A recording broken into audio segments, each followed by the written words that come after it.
हम शाम को नौकरी से आता हूँ, बस नौकरी, फिर बच्चों का पेट पालता हूँ। बस तुमने अपने लिए क्या किया? वाल्मीकि ऋषि और पहले जब रत्नाकर डाकू थे तो क्या करते थे? सारे दिन डकैती करते थे।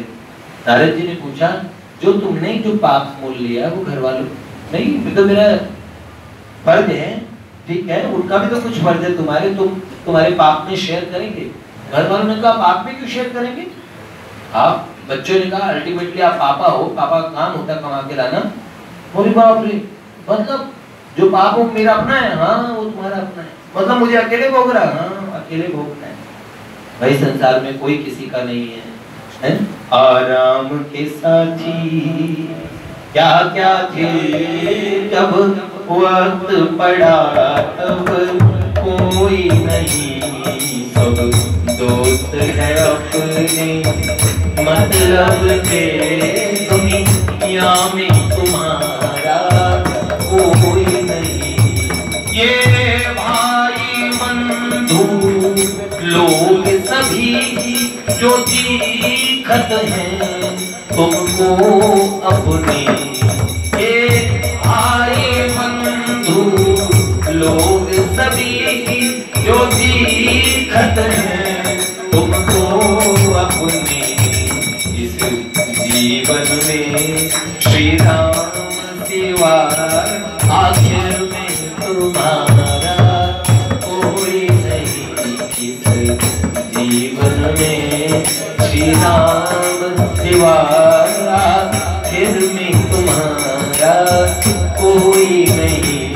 आराम के साथी क्या क्या थे, जब वक्त पड़ा तब तो सारी चीजें खुद ही भोगनी है। ये जीवन, मनुष्य जीवन का उद्देश्य वास्तव में ये नहीं है कि सब लोग अपना, और भगवान ने मनुष्य को एक्सप्रेसिव बनाया, विश्लेषणात्मक उसको भाषा दी, सब चीज समझने की। 84 लाख योनियों से निकलने का एकमात्र अगर कोई और रास्ता है तो वो कौन सा है? मनुष्य के है। कौन सी? नर समतन नर तन सम नहीं कवनी हुदे, जीव चराचर जाचत दे, स्वर्ग नरक अपवर्ग निसेनी, ज्ञान विराग भगति सुख देनी। स्वर्ग नरक अपवर्ग निशेनी, नरतन के समान कोई देह नहीं है। भगवान ने बड़ा प्रेम करके मनुष्य को गढ़ा है। इसी जितनी भी योनियां हैं सब में एक ही कला का विकास है, मनुष्य में सब कलाओं का विकास है। उसके बाद भी मनुष्य सत्संगति की महिमा नहीं जानता हो। मैं कौन सा प्रकरण सुना रहा था, कोई सत्संगति के महात्म्य पे, कि सत्संग की बड़ी थोड़ी सी देर की सत्संग की भी बड़ी महिमा है। भगवान वेद व्यासी वाला मैंने कहा ना, मेरे को कई दिनों से विस्मृति की समस्या आने लगी है। जो विषय बोलता हूँ भूल जाता हूँ, कौन सा विषय चल रहा है, कैसे चल रहा है। ठाकुर जी काम चला रहे, पता नहीं, मैंने तो भगवान से ये कहा था, मेरी माता जी कह रही, हाँ तू बोलता था ना, तुझे बड़ा याद रहता है, नजर लग गई तुझे। सबकी माओ को ये लगता है नजर लग जाती है, पता नहीं, अच्छी बात है। मैंने कहा भगवान और सब भूल जाऊं पर आपको हम कभी भूले ना, ऐसी कृपा कर देना, सब भुला देना, पर आप तो याद नहीं है। क्यों? कभी भूलू ना, कभी भूलू ना, कभी भूलू ना याद तुम्हारी रटूं, तेरा नाम मैं सांझ सवेरे, राधा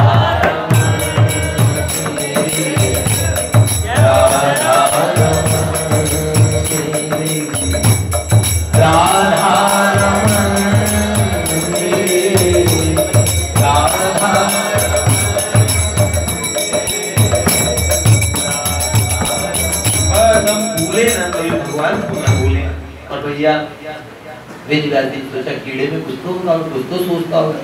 भाई ये बोल तो नहीं सकता। वेद व्यास भगवान ने उसे अपनी शक्ति प्रदान की, शक्ति प्रदान की। कीड़ा बोलने लगा, कहने लगा, वेदव्यास जी ने कहा, अरे कीट कहाँ जा रहे हो? उन्होंने बोला, प्रभु गाड़ी आ रही है। अरे तुम्हें गाड़ी पकड़नी है? नहीं नहीं, गाड़ी आ रही है मतलब बैलगाड़ी, शटक की आवाज आ रही है। तो फिर उससे क्या मतलब? अगर जल्दी से रोड क्रॉस नहीं करूंगा तो मर जाऊंगा। अरे मर जाना इस बेकार कीड़े जैसी होनी। लोग बोलते ना है कीड़ा है, तीन आदमी है, इसे बोलते यूं बोल देते हैं, कहते हैं तो कीड़ा मतलब सबसे निकृष्ट। उन्होंने बोला, प्रभु देहधारियों को प्राण बड़े प्यारे होते हैं, तो किसी भी प्रकार अपने जीवन की रक्षा हर जीव चाहता है। छोटा सा कीड़ा भी अपने प्राणों की रक्षा चाहता है। चींटी भी पूरी भरसक कोशिश करती है, मैं डूब न जाऊं, मर न जाऊं। हर जीव में स्वाभाविक जीवन के प्रति प्यार होता है, क्योंकि भगवान ने ये कहा है, जीवनम सर्वभूतेषु। जीवन तत्व भगवान के ही स्वरूप है। सब अपनी आत्मा की, अपने जीवन की रक्षा करना चाहते हैं।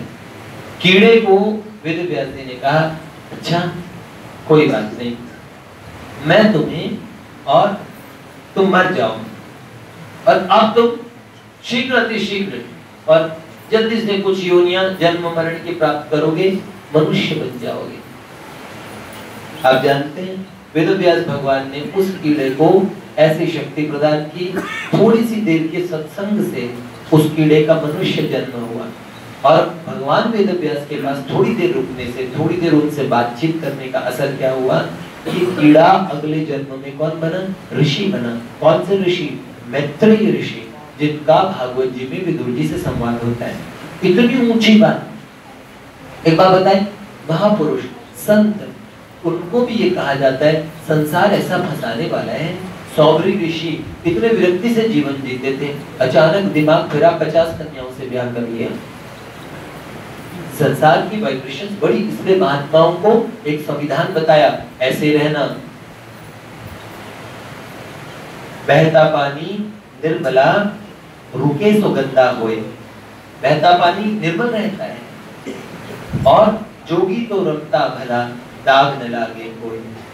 महात्मा भी अगर ठिया बसाने लगे, ठहरने लगे, तो उनकी भी आसक्ति हो जाएगी, एक डेरे में हो जाएगी, मठ में हो जाएगी, और फिर फलाना ढिमकाना, कई तरीके की सोच बन जाती है, और कई तरीके की आसक्तियां। ये बहुत बड़ी बात है। संसार भगवान ने बड़ा, ये माया तेरी बहुत प्रबल है ना, तो अच्छी बात है। अब लोग सब साधु पात्र के लिए कुछ डिसिप्लिन बने, उसका पालन करें।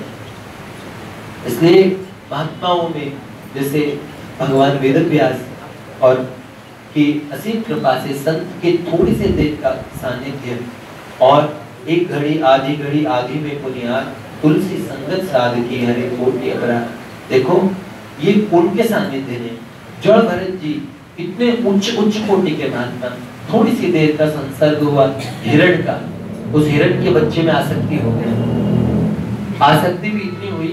देखो एक बात बताई, भक्त होता है भगवान से बहुत प्रेम करता है, इसलिए भक्त की आसक्ति संसारियों से भी ज्यादा होती है। अगर हो जाए तो, मैंने सुना था भक्त का पतन नहीं होता।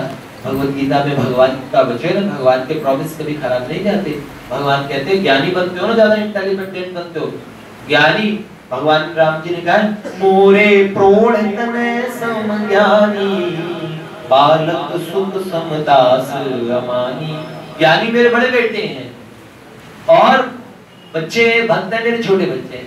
तो माँ बाप छोटे बच्चे को तो पत्ती पे चढ़ा के रखते हैं, बड़े कहते हैं साफ साफ कर, सही। जिमी बालक राखई महतारी, करऊं सदा तिनकी रखवारी। भगवान कहते हैं जैसे माँ अपने बच्चे की हर मुसीबतों से रक्षा करती है, छोटे बच्चे को आग में गिरने से बचाती है, ऐसे ही करऊं सदा तिनके रखवारी, जिमी बालक राखई महतारी। तो ये बात है क्यों? ऐसा मैंने सुना। तो भक्त का पतन नहीं होता, पर कहते ज्ञानी का पतन होता है अहंकार से। पहले ही ज्ञान, ब्रह्म ज्ञान उपजा नहीं, कर्म दिए छटकाए। तो ज्ञानी का पतन होता है किसमें होता है? अहंकार में। और कर्म योगी जो बोलते हैं, कई लोग कहते कर्म करो, अच्छे कर्म करो। क्या भक्ति वक्ति में क्या रखा है? हाँ, कर्म करते रहना चाहिए। पर कर्म का ऐसा जाल, याद रखना, कर्म के साथ भगवान कहते तस्मात् सर्वेषु कालेषु मां स्मर्युध्यते, मेरा स्मरण करता रहे, युद्ध करता रहे। तो भैया कर्म करने के साथ साथ युद्ध भी करते रहना, ये बात सही है ना। तो कर्मी का कर्मी बन जाएगा, कर्मयोगी का जो पतन होगा प्रपंची बनेगा, प्रपंच में। ज्ञानी का पतन अहंकार में, मैं ब्रह्म हूँ, मैं ब्रह्म हूँ। लोग असली ब्रह्म ज्ञान उपजा नहीं, उससे पहले नकली वाले मैं को ब्रह्म बना दिया। और तीसरा भक्त क्या होता है, भगवान से अपार प्रेम करता है, उसका अंतःकरण बड़ा द्रवित हो जाता है। तो अगर भगवान न करे किसी से आसक्ति हो जाए तो कुछ ज्यादा आसक्ति हो जाती है, बड़े खतरे की बात है। इसलिए सबके लिए संविधान बनाया, साधुओं के लिए, साधकों के लिए। क्या करें, कितना मर्यादित बैलेंस बना के रखना चाहिए, जीवन कैसे जिए, ये सारे तरीके शास्त्र में बताए। और शास्त्र के तरीके से हम हटे नहीं, चाहे साधु बाबा हो, चाहे साधारण संसारी हो, सबके लिए शास्त्र के अलग नियम है। महात्माओं के लिए और कड़े नियम है, और कड़े नियम है। तो हम संसारी जितने लोग हैं उनके लिए थोड़े सरल है, उनके लिए आसानी है। और अच्छी बात है, डिसिप्लिन पे रहना खराब चीज नहीं होती। कभी कभार कई लोग कहते हैं ना हम तो फ्री रहना चाहते हैं, हम नहीं मांगते किसी की।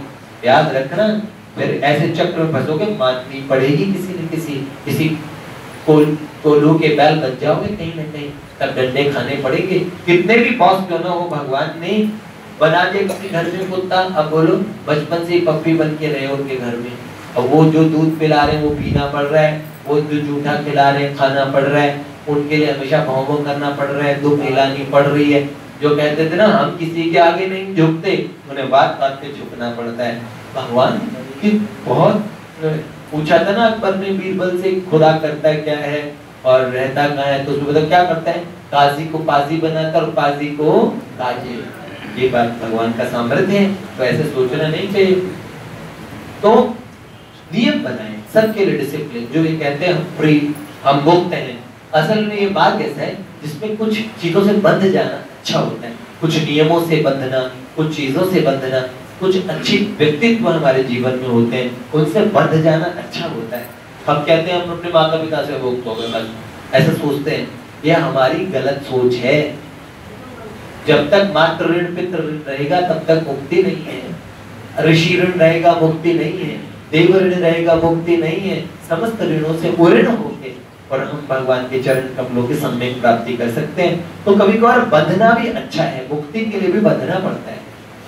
लोग ये कहते हैं ना हम तो खुले तो जानवर होते हैं, फिर भगवान खुला छोड़ देते हैं, और फिर वो खुले जानवर कितने बंधे होते हैं आप समझ जाएंगे। बाहरी खुलापन पर आपकी मुक्ति का स्वरूप नहीं है, ये बात याद रखनी चाहिए। तो जी वाह, जो गाय बंधी है उसे टाइम से कुछ मिल जाता है, जो खुले छोड़ दे तो कचरा बेचना पड़ता है, कचरा खाना पड़ता है। ये बात है कि तो भैया ये बात सबको ध्यान रखनी चाहिए। जड़ भरत जी की आसक्ति हो गई थी हिरण में, माना एक महापुरुष को आसक्ति नहीं करनी चाहिए। जड़ भरत जी का नुकसान हुआ बहुत ज्यादा, उनको एक जन्म और लेना पड़ा, अगला जन्म हिरण का लेना पड़ा। लेकिन उस हिरण का नुकसान हुआ कि फायदा, बताओ हिरण का नुकसान हुआ कि फायदा? उसे किसी महात्मा ने बहुत प्रेम किया, बोलो उसका नुकसान हुआ होगा कि फायदा? आप जानते हैं ये हिरण कहाँ तो 1,84 के हैं, 1,84 के हैं ये फेरे, संभल जा रे बंदे संभल जा रे, काल सर पे खड़ा है देख तेरे, संभल जा रे बंदे संभल जा रे। तो 84 लाख के चक्र में कहा तो उसे फंसना था, और कहीं वो ही जब जड़ भरत को मिलने वाला हिरण क्या बन गया, राजा रघुगन। और जड़ भरत जी ने, और पिछले जन्म में राजा भरत थे, अगले जन्म में फिर हिरण बने, और उसके बाद में जड़ भरत बने। तो जड़ भरत जी ने राजा रघुगन को उपदेश दिया था, जीवन भर कभी नहीं बोले जड़ भरत जी, लेकिन ये राजा ब्रह्म ज्ञान का उपदेश पाने के लिए जा रहा था, और इन्हीं को अपना कहार बना लिया था। वो राजा उन्हें डांटने लगा, तब जड़ भरत जी ने बड़े ज्ञान की बात कही, तब भरत जी ने उपदेश किया। क्यों? पिछले जन्म का प्रेम था ना। ये बड़ी अच्छी बात इन्होंने आज वो प्रेम के ऊपर एक कुछ सुना रहे थे। बाबूजी का क्या सुना रहे थे उसमें कि भाई मैंने तो तुमने मुझे दिया सुख निधि, तुमने मुझे दिया सुख निधि, मैंने तुम्हें सताया। लो सच में, वाह वाह क्या बात। हाँ भगवान हमारे पीछे मुक्ति लेके घूम रहे हैं, प्रेम लेके घूम रहे हैं और हम भगे हैं। महाराज जी कह रहे थे कि भगवान हमारे पीछे मुक्ति और प्रेम लेके घूम रहे हैं और हम भागे जा रहे हैं। जीव का स्वभाव, स्वाभाविक स्वभाव पता कैसा होता है? बहुत कम तत्सुखे सुखित्व का प्रेम, तो तत्सुखे सुखित्व भी होता है। प्रेम उसे ही कहते हैं उनके सुख में सुखी हो जाना। लेकिन अधिकतर प्रेम का वास्तविक होता है कि जब तक तुम मुझे सुख दे रहे हो, मेरे काम के हो, तब तक ओके, और तुम मेरे सुख में बाधा बनोगे, चलिए। प्रेम तो ये चाहता है कि राधा रानी है वो तुमसे सदा दिया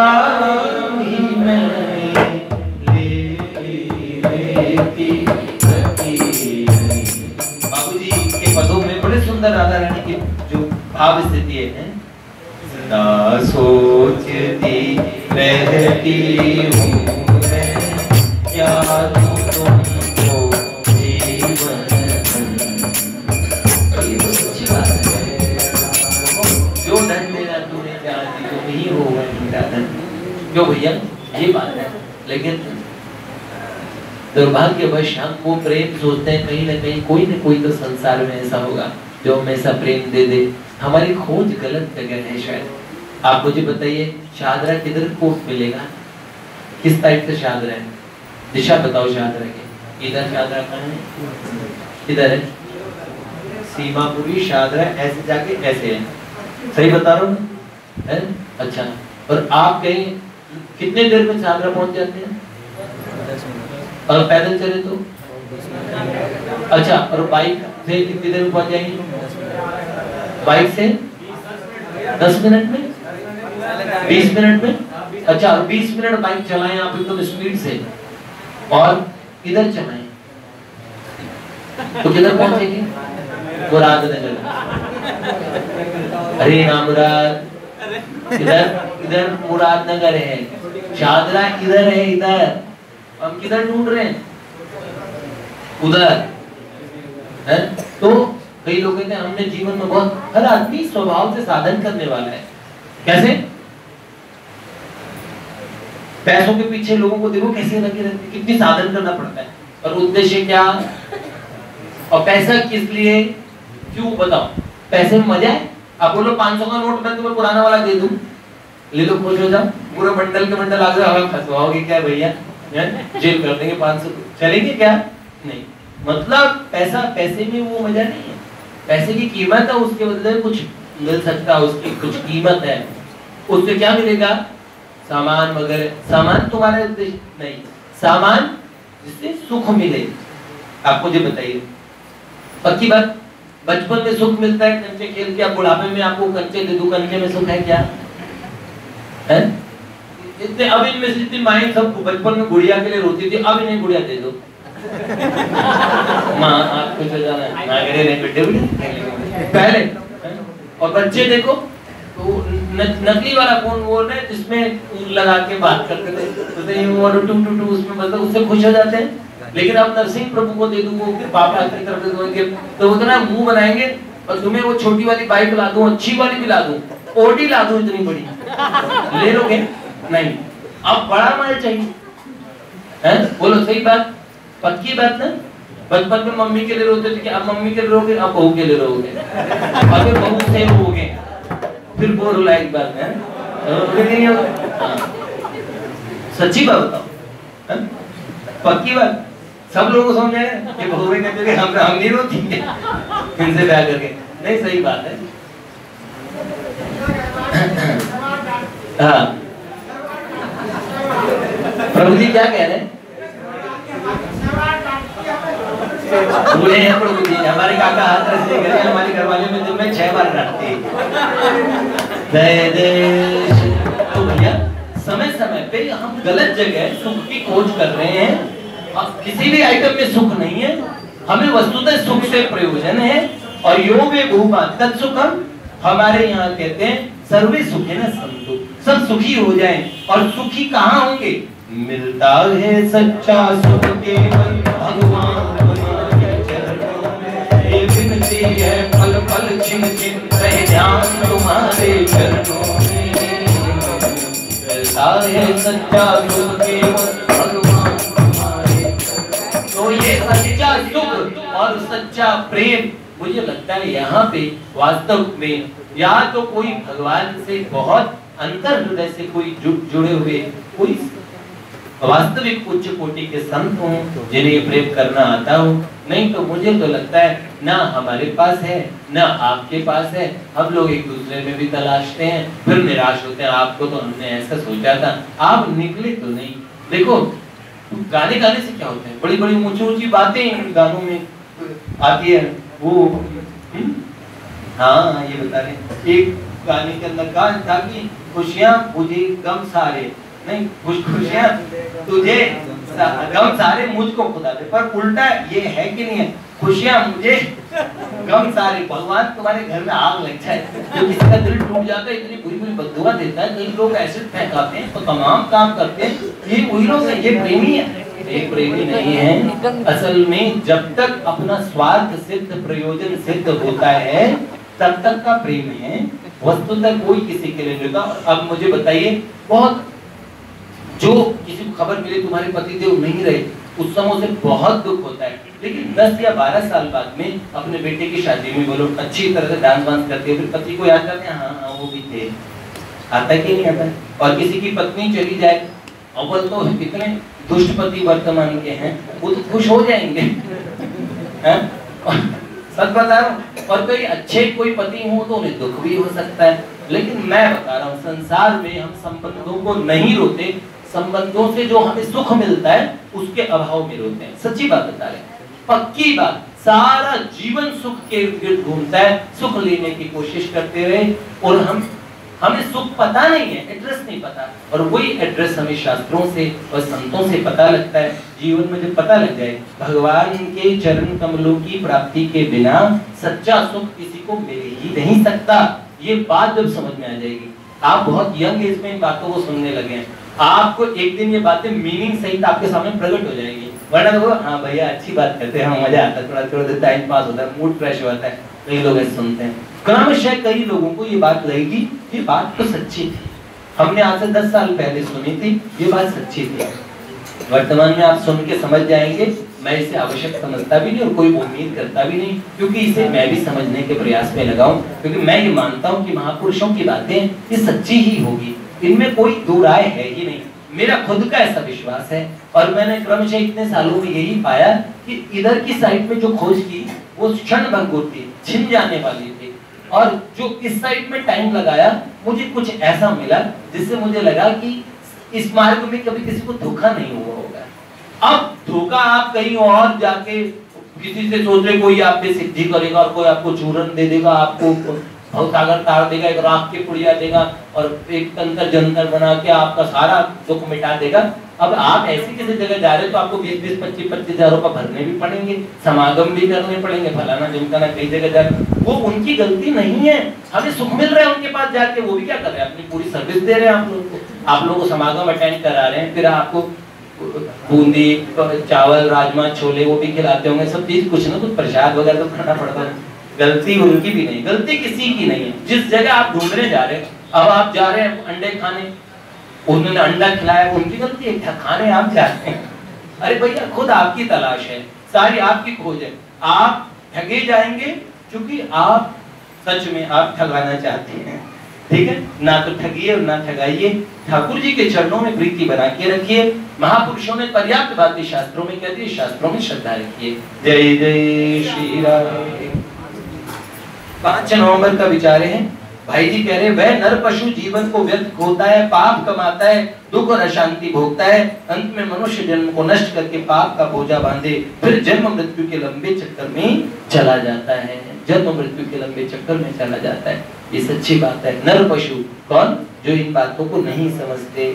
और सेठ जी कितनी सुंदर बात बोलते हैं, उच्चतर साधन एक श्वास का मूल 3 लोग बताते हैं। देखो तो यह मूल्य भी थोड़ा लगता है। परंतु आप लोगों को तो ये भी बहुत भारी लगता है, एक श्वास में तो भगवान मिल सकते हैं। आगे आधा भी फरमान।